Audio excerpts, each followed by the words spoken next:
was a great game of giving and receiving. Whatsoever a man soweth, that shall he also reap. This means that whatever man sends out in word or deed will return to him. What he gives, he will receive. If he gives hate, he will receive hate.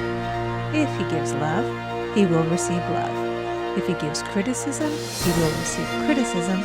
If he lies, he will be lied to. If he cheats, he will be cheated. We are taught also that the imaging faculty plays a leading part in the game of life. Keep thy heart, or imagination, with all diligence, for out of it are the issues of life. Proverbs 4:23. This means that what man images, sooner or later externalizes in his affairs. I know of a man who feared a certain disease. It was a very rare disease and difficult to get, but he pictured it continually and read about it until it manifested in his body and he died, the victim of distorted imagination. So we see, to play successfully the game of life, we must train the imaging faculty.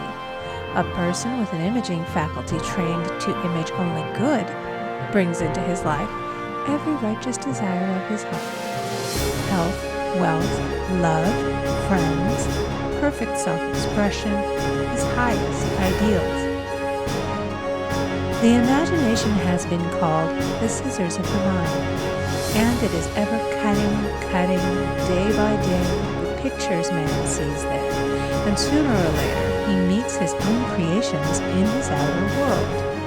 To train the imagination successfully, man must understand the workings of his mind. The Greeks said, "Know thyself." There are three departments of the mind: the subconscious, conscious, and superconscious. The subconscious is simply power without direction.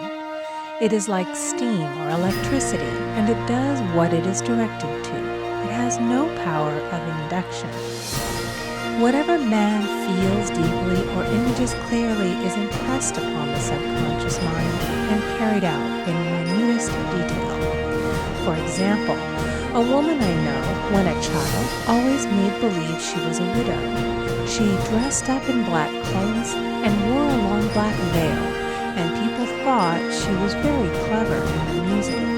She grew up and married a man with whom she was deeply in love. In a short time he died, and she wore black and a suitable veil for many years.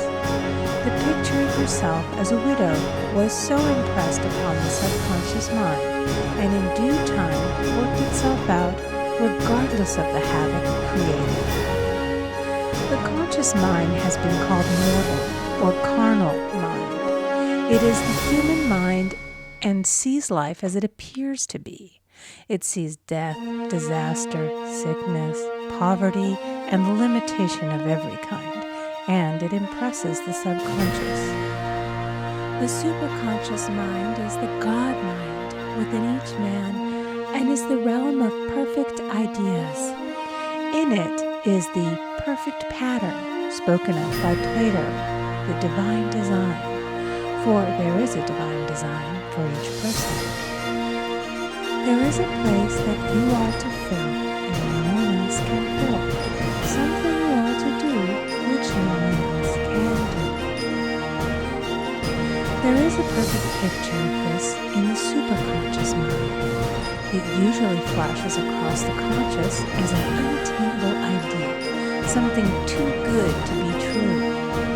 In reality, it is man's true destiny or destination flashed to him from the infinite intelligence which is within himself.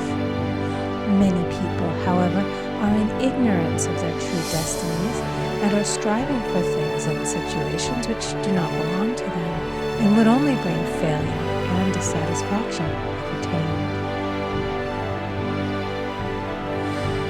For example, a woman came to me and asked me to speak the word that she would marry a certain man with whom she was very much in love. She called him A.B.